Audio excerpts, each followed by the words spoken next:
Sama sa gihapon, mangumusta ko kaninyong tanan. Dako gihapon ang akong kalipay nga makashare sa pulong sa atong Ginoong Hesukristo.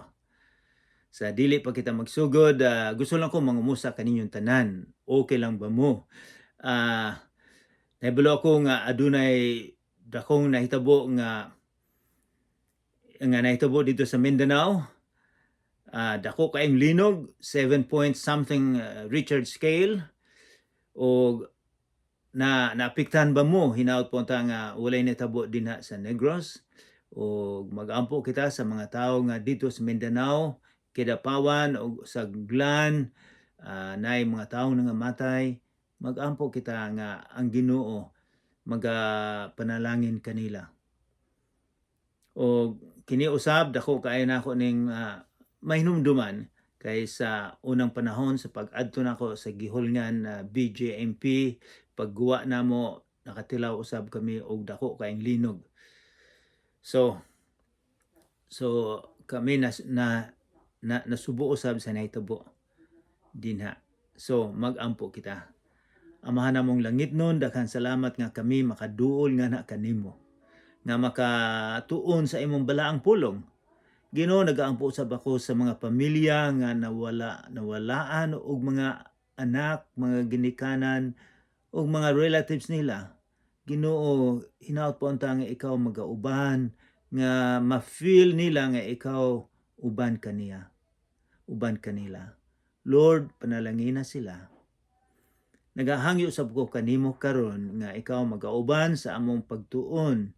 Hinaut po nga abrihan nimo ang tagsa-tagsa namo kakasing-kasing karon. Give us joy in reading and studying your word. Sa balaang ngalan sa atong Ginoong Hesukristo. Amen. So sa usang semana, gasugod kita og usa ka libro sa New Testament sa balaang tugon. Mao ang sinulat ni Marcos. Sa balaang tugon atong makita nga upat ka libro ang nagsulat mahitungod sa kinabuhi sa gisulti sa atong Ginoong Hesukristo. Usana ni ini mao si Marcos. Naay mga gisulat ni Marcos nga wala niya nga isama, wala niya iuban sa pagsulat, kay gusto lang niya nga ang mga gibuhat ni Jesus iyang gisulti. So dinhi naay atong mahibawan nga sa in English immediately mga 40 ka beses nga mingon sa kalit sa diha. Mao ni mahitabo. So si Marcos, usa ni siya ka popular, bantugan usab ni siya nga sumusunod ni Jesus. Nagsulat siya mahitungod sa kinabuhi o sa gihimo ni Jesus, kanang yung gihimo ni Jesus. Ang iyang informasyon galing ni San Pedro. Maoy gisulti sa mga theologians. Siya nakita niya si Jesus sa teenager pa siya siguro, nga sa diyang gidakop si Jesus. Usa siya sa tao nga gilabnit unta sa mga Romano apan nakadalagan siya, ug ang iyang sinina, ang kupo nakuha, midalagan siya nga naked, walay sinina. So posible siya si San Marcos. So magsulat ato na ning tan-awon, atong mag-review kita kung unsay atong gitunan sa usang semana. Atong gitunan sa usang semana, niingon si Marcos dayon sa versikulo 1, miingon siya, mao kini ang maayong balita mahitungod kang Hesukristo, ang anak sa Dios. Iyang giklaro, maayong balita, si Hesukristo ang anak sa Dios. Paghuman ito, iyang gibatbat nga sa dili pa moabot si Jesus, adunay usa ka tawo nga maoy mopatulid sa dalan, nga maoy mopahibalo. Ang giingon niya mao nga si Juan Bautismo ang musulti mahitungod sa atong Ginoong Hesukristo. So mao to iyang giingon, ug mikutlo siya sa karaang tugon nga naagi muuna ni Hesus. O gani si Juan miingon nga ako mas ubos ko kayo kay bisag ang iyang sandalyas dili ko takos nga muhubad siyang sapatos. So og si Juan usab namunyag didto sa River Jordan. Siya nag-sermon may tungod sa umaabot nga manluluwas nga gisaad. And then dito ato makita nga miingon nga ang bisti ni Juan gikan sa balahibo sa kamilyo, ang panit siyang bakos o ang iyang mga pagkaon dulon og dugos. Kining dulon usay ilaning i-mix sila og itlog o ilang kanon ang dulon. And then at dito usab sa usang semana ato nakita nga nagpabunyag si Jesus ni Juan, gibunyagan siya o gitintal si Jesus. Ang pagbunyag ni Jesus ato usab mga makita nga sa dihang gibunyagan ang atong Ginoong Jesucristo sa Jordan River, ang langit na abri og nadungog ni Juan ang tingog sa amahan nga kini ang akong anak, ikaw ang pinalangga kong anak, nahimuot ako kanimo, maoy sulti sa amahan. Ikaw ang pinangga kong anak. And then diha usab ang Espiritu Santo mikunsag daw sa lampati. So dinhi ato usab nga makita nga ang Ginoo usa lang ang Ginoo apan tulo ka persona.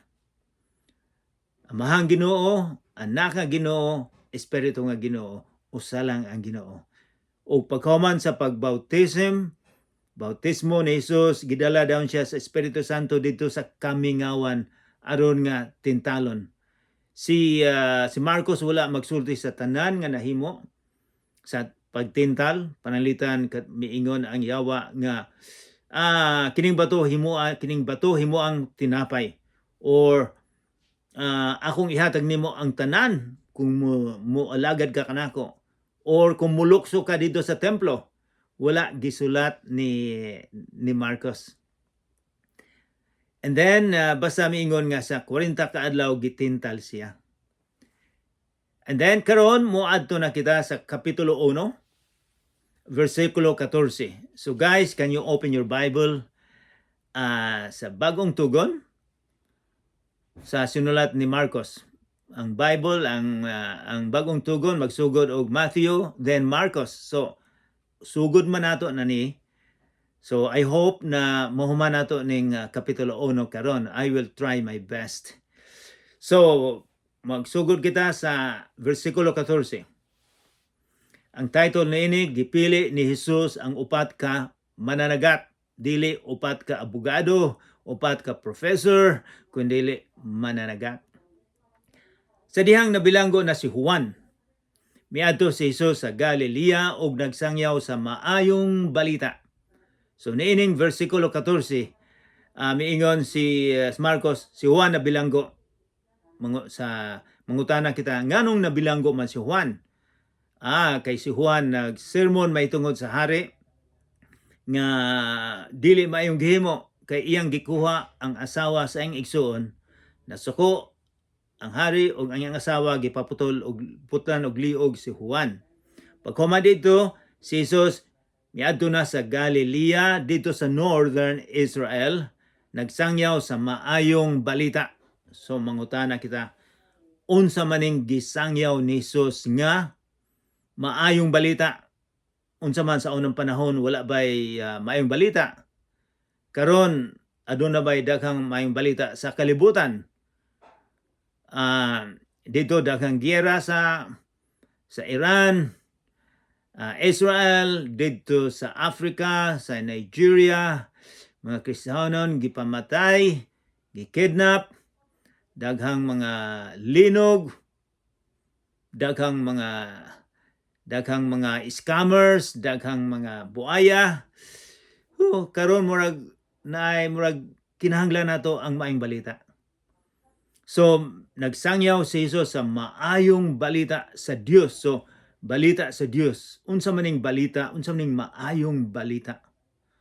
Ang maayong balita nga gisaysay niini nga atong tun-an mao nga ang gingharian sa Dios naa na mianha na sa kalibutan. Kining gingharian, kining manluluwas, gisaad na ni pila ka gatos ka tuig nga moabot. Gingharian dili nga pildihon ang Romano, kundi gingharian sa kasing-kasing. Nga ang hari musulod sa kasing-kasing sa mga tao. Gingharian nga espirituhanon, dili physical. So mao ni ang gisangyaw nga ang gingharian miabot na ang gisaad. Verse 15. Miingon siya, miabot na gayud ang panahon nga maghari na ang Dios. So mao na maayong balita, ang Dios ang maghari. Miabot na, kinsa maning maabot ang atong Ginoong Kristo. Therefore, may siya, bosa kinahanglan gyud maghinulsol og biyai ang inyong mga sala og tuuhin ninyo ang maayong balita. So maunay iyang mensahe, importante ang gisulti ni Jesus. May siya, maghinulsol. So, og biyai, ato naning nakita ang maghinulsol, ato naning nakuan, nga ang maghinulsol, ang inyong gihimo sa unang panahon, dili na pwede ang inyong pagka-relihiyoso. Nga muadto lang mo sa simbahan, pagkahuman, maghinulsol, pagpasayloon sa sala, and then maghimo gihapon og laing sala. Pero ang maghinulsol, buti pasabot, biyaan gyud. Ang direksyon sa inyong kinabuhi nga dili mag-alagad sa Ginoo, karon ang direksyon mag-alagad na sa Ginoo. Pasayloon sa sala ug mauna ang maayong balita nga kita mapasaylo sa sala aron nga kita makasulod ni anang gingharian. Maunay requirements nga makasulod kita sa gingharian sa Ginoo, maghinulsol sa sala.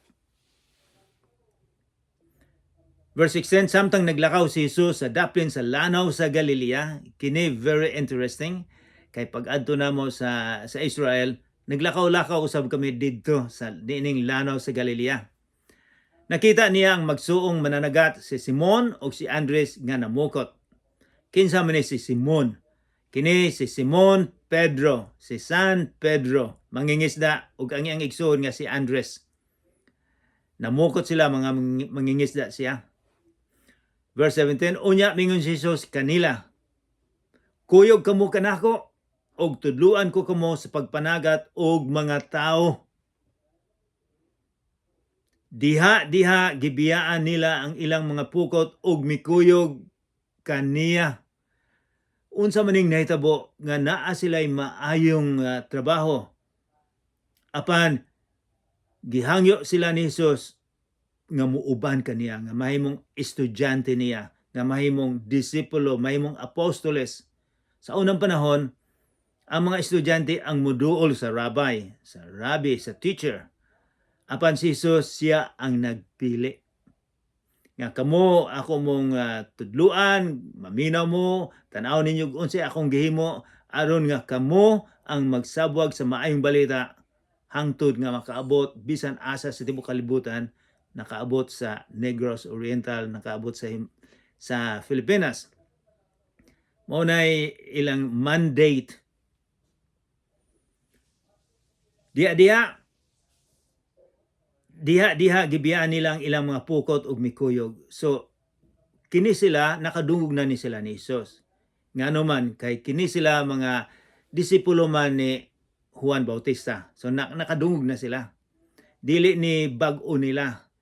So siguro gi-prepare sa Ginoo ang ilang kasing-kasing kay diha misunod dayon sila. And then verse 19, mipadayon si Jesus sa unahan ug nakita niya si Santiago, James ug si Juan nga mga anak ni Zebedeo. Didto sila sa ilang sakayan nag-andam sa ilang mga pukot. So ready na sila nga mangisda. Sa pagkakita ni Jesus kanila, gidapit niya sila sa pagsunod kaniya. Busa, gibiyaan nila ang ilang amahan didto sa sakayan uban sa mga sinuhulan ug mikuyog sila kang Hesus. Unsa man siguro ang gibati sa amahan nga, hey, naapatay trabaho diri, ayaw mo paglakwat sa. Unsa man siguro ang gibati nga gibiyaan siya sa trabaho. Wala nato kay balog unsay gibati sa amahan apan kining duha sa nadungog nila nga, hey, gusto kong mahimo mong estudyante nako, mahimo mong disipulo, ila din gibiyaan kay makaingon kita, uy, naa sila dakong income, dako siguro ning kwarta sa mga mangingisda. Pagkatapos gibiyaan lang ang kwarta para pagsunod sa atong Ginoong Jesucristo nga wala magsaad si Jesus og dakong sweldo apan ilang gibiyaan. And then verse 21, unya miabot sila sa lungsod sa Capernaum. Pagabot sa adlawng igpapahulay, misulod sila si Jesus sa sinagoga og nagtudlo. Adlaw nga igpapahulay, buti pasabot Sabado. Mao ni moadto sila sa gamay nga simbahan sa sinagoga. Og dito misulod si Jesus, mao gini ang ugali, mao ni ang kinaiya bisan si San Pablo sa iyang pagsermon, sa iyang pagsangyaw sa maayong balita, musulod siya sa sinagoga sa adlawng igpapahulay. Ang mga tao nga nakabati kaniya, ang mga tao, verse 22, nga nakabati kaniya natingala sa iyang pagpanudlo nga may otoridad o dili sama sa mga magtutulo sa balaod. So, ang reaction sa mga tao, miingon sila, nakabati kaniya natingala. Ngano man nga natingala man sila. Dinhi ang pagtudlo ni Jesus mingon adunay otoridad. Dili sama sa mga magtutudlo sa balaod.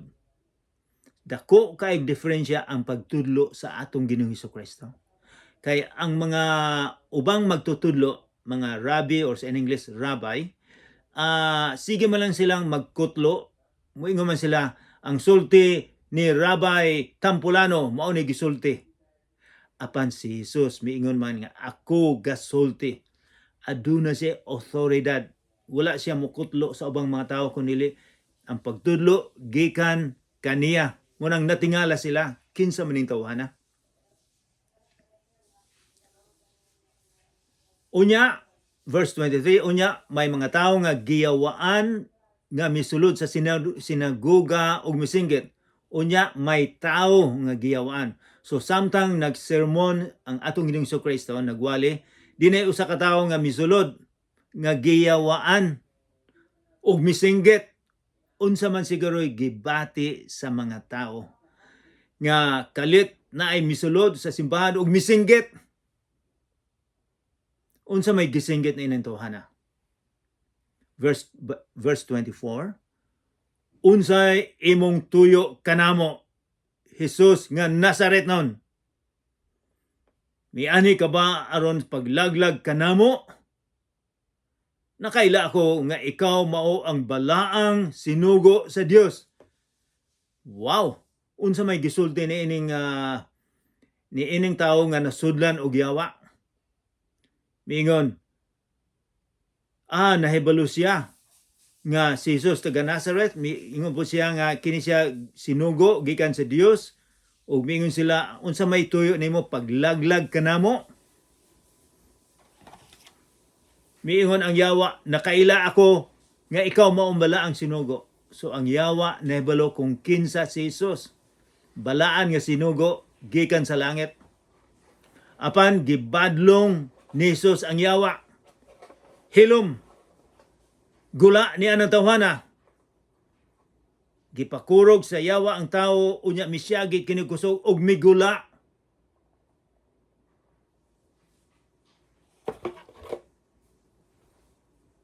Migula ang yawa dayon.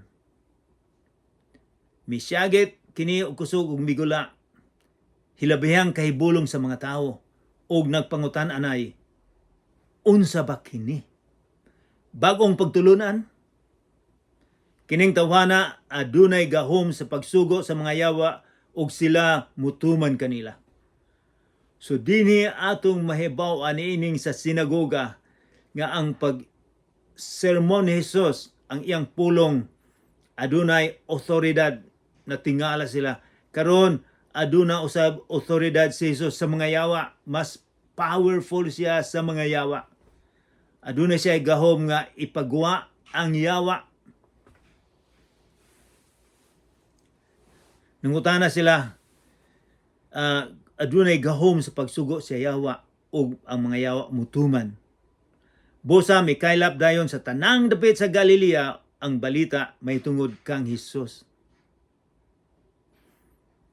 Sa unang panahon, naagi hapoy giingon nga exorcist, kanang mga tawo nga may abilidad kuno sila nga ang tawo nga nasudlan ilang ipapahawa.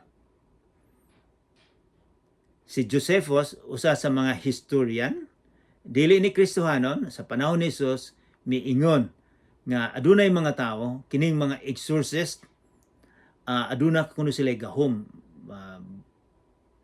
Bayran sila para kung naay tao nga nagkasakit, nga nayawaan, naa sila himuon. Muadto sila dayon, mga kwarta, ug paghuman, ang ilang himuon, aduna sila ring, aduna sila sing-sing.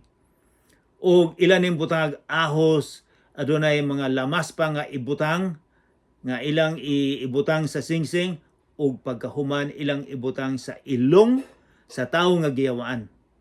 O pagkahuman, mag-ampo sila o unsa ng ilang mga pag-ampo, mga Latin, o miingon sila maamoy, mabaho sa demonyo, ang garlic, ang ahos ug uban pa mugwa ug pakon mo adto sa baso. So wala ta kay bulog kung tinuod ba ni, pero mao na igihimo daghang mga tawo usab sa unang panahon nga mao na ilang himuon. Musuro-suro sila ug mangutana sa kabalayan, hey, naa ba mo'y may masakiton dinha nga gisudan og yawa? Amo nang ipagawa. Apan ang atong Ginoong Hesukristo wala siya gihimo, iya lang gisugo ang yawa nga mugwa. So naabay tawo nga makaingon niya na. Unsa may imo og akong paglantaw ni Jesus.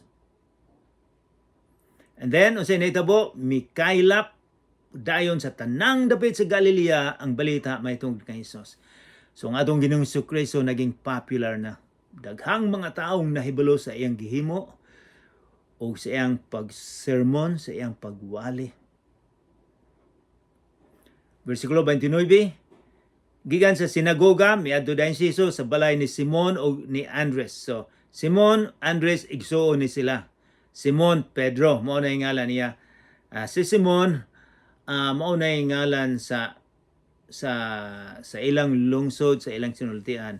Pedro, Griego. So, Simon, Pedro. Pero, kita nahibalo nga kini siya mao si San Pedro, ang unang papa dito sa Roma. So, si Jesus, giimbita siguro dito sa balay. So, miadto sila sa balay ni Pedro o ni Andres. Kauban niya si Santiago, si Juan, ug ang uban pang tinunan. So, grupo sila.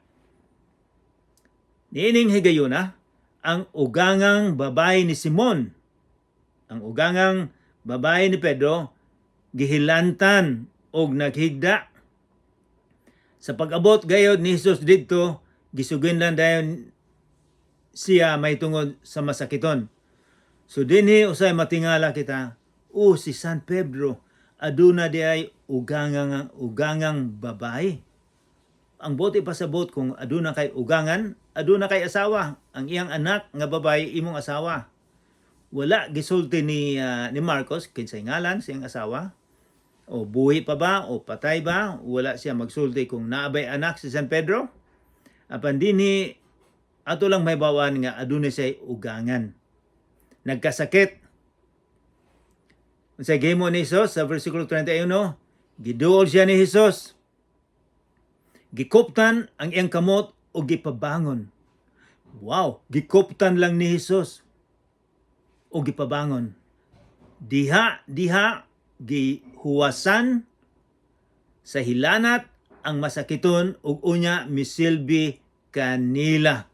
So wala si Jesus wala ni hatagag kurtal, wala ni hatagag Tylenol o unsa pa nang mga para sa hilanat, iya lang gikuptan. Nawala dayon ang sakit sa ugangan ni San Pedro.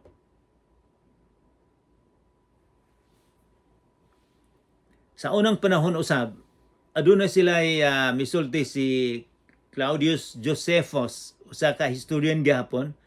Mingon siya, adunay sa ilang panahon, adunay mga doktor usab magtatambal. Kung may hilanat ka, ang ilang himuon, magkuha sila og kutsilyo. Og ang kutsilyo baatan og buhok sa tawo nga nagkasakit. O pagbaat, ila po ning ibaat dito sa mga tanom nga may mga tunok. O unya magampo sila, aduna sila ay mga hokus-pokus. Pila ka adlaw nilang pagampo dito, mawala na kuno ang hilanat. Apan ang gihimo ni Jesus, wala siya nagbaat og kutsilyo sa buhok, iya lang gikaptan. And then, verse 32, sa pagsalop na sa adlaw, kay Sabado man to, gidala sa mga tawo ngadto kang Jesus ang tanang masakiton og ang mga giyawaan. So paghuman na sa Sabbath day, sa Sabado, kung ang Sabbath day nila magsugod, kung makakita na sila bituon nga duha ka buok, wala na Sabbath day. Pwede na ka makalakaw-lakaw.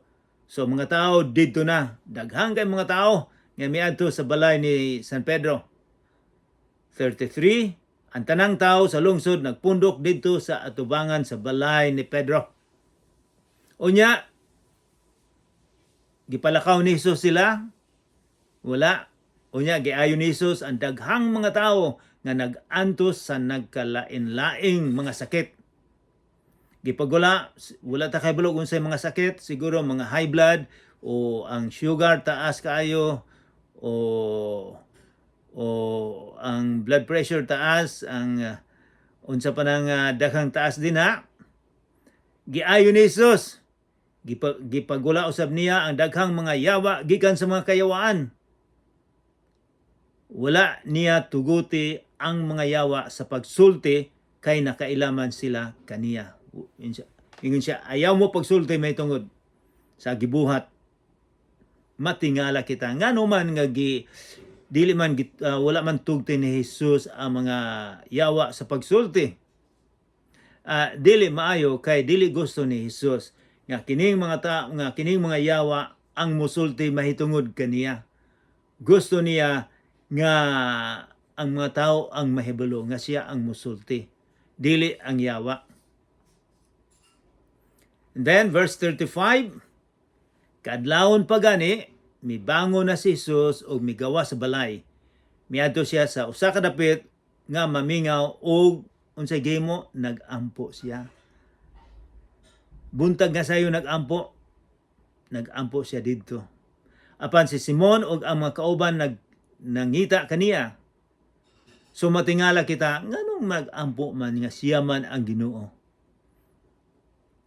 Ang atong Ginoong Jesucristo adunay communication, adunay maayong komunikasyon sa Amahan ug sa Iyaha.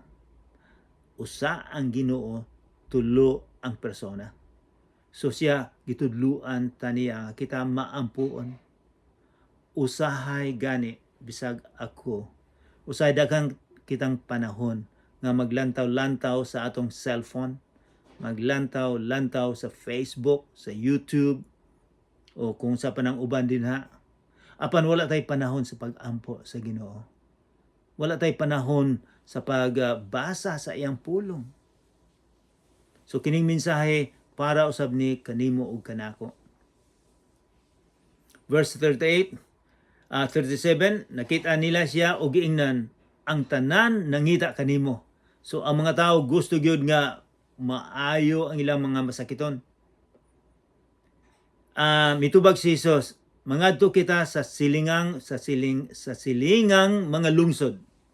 Kinahanglan sangyawan ko usab sila, niani ako alang niining maong katuyuan. So, si Jesus gusto usab niya nga mag-ayo og masakiton. Apan dinhi atong makita nga miingon siya kinahanglan sangyawan usab sila, sangyawan sa maayong balita. Dili lang si Jesus nga mag-ayo siya, apan ang iya gyud importante nga ang mga tao mahibalo sa pulong sa Ginoo, magsangyaw siya sa maayong balita.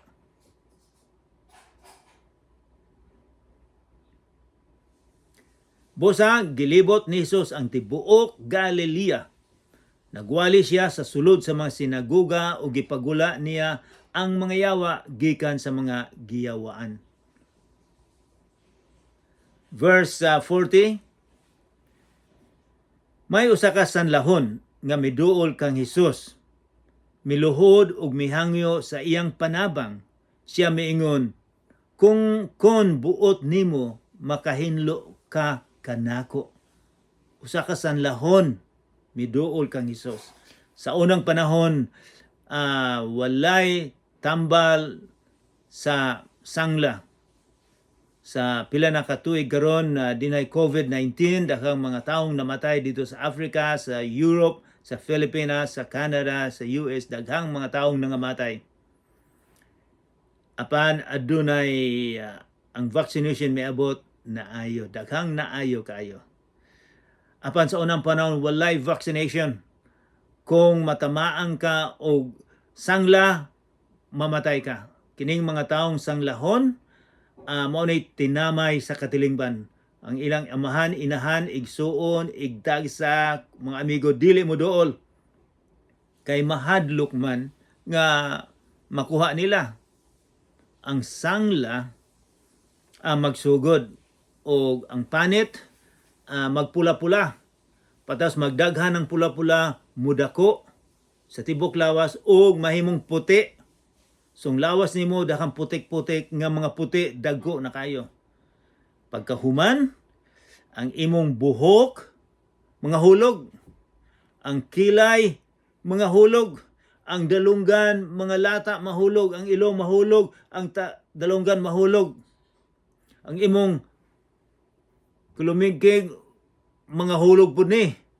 Mga hulog, ang sa tiil mga hulog. Antod nga mamatay ka. So kung sila makalakaw pa, kung naay muduol nila musinggit sila, sanglahon palayo mo. Sila ang tinamay sa katilingban. Ang ilang amahan inahan nga mahal nila dili mangumosa, dili kaptan, apan unsa may gihimo ni Jesus niini. Verse 41, naluoy si Jesus sa sanlahon. Busa iyang gihikap o giinan, gihikap niya. Giinan, buot ko, busa mahinlo ka. So unsay makita nato ni Jesus, naluoy si Jesus. Na si Jesus ato makita maluluyon siya. Maunay kiniaya sa atong Ginoong Jesucristo, maluluyon. O sa kalisod sa atong kinabuhi, iya kitang hikapon. Ayuhon ta niya. Unsay nahitabo, verse 42, diha na ayo og nahinlo ang sanlahon. Kung si Jesus mag-ayo, diha dili pila ka adlaw, dili og daghang antibiotics, kundi diha dayon. Iyang ayuhon. Unya gipalakaw siya ni Jesus og higpit nga gipahimangnuan. Ayaw gayud kini isugilon kan bisan kinsa. Atuwa hinon dayon ang pare og pagpahiling kaniya, unya paghalad sa sumala sa gisugo ni Moises aron pagpamatuod sa katawhan nga naayo kana. So maunay ilang patakaran, maunay ilang procedure nga kung posible nga maayo ka, moadto ka dito sa pare sa templo, sila ang mag-assist, sila ang maglantaw nga maayo na ka. And then maghalad ka kung unsay ihalad nimo sa templo. Apan verse 45, milakaw ang tao nga nanugilon hinuon sa tanang katauhan may tungod sa nahitabo. Wala siya mituo sa gisulti sa atong Ginoong Kristo. Hilabihan gayud niyang panugilon nga tungod niini si Jesus dili makapasaya saya pagsulod sa lungsod. Kay daghan namang mga tao gusto unta siya magwali didto apan lamukon siguro siya. Didto na lamang siya sa mga hilit nga dapit o sa gihapon nangadto kaniya ang mga tao gikan sa nagkalain-laing dapit. Dini natapos nato ang kapitulo 1. So unsa may inyong paglantaw sa atong Ginoong Kristo? Ordinaryo ba siyang mga tao? Mahibaw-an ba nato nga ang atong Ginoo maluluyon kanato? Sa atong kalisod nga ang atong Ginoong Kristo moduol? Mutuo ba kita nga siya mas powerful, mas bantugan, mas kusgan sa mga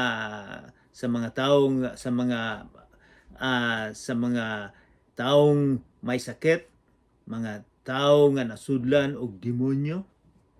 Unsa may inyong paglantaw sa atong Ginoong Kristo?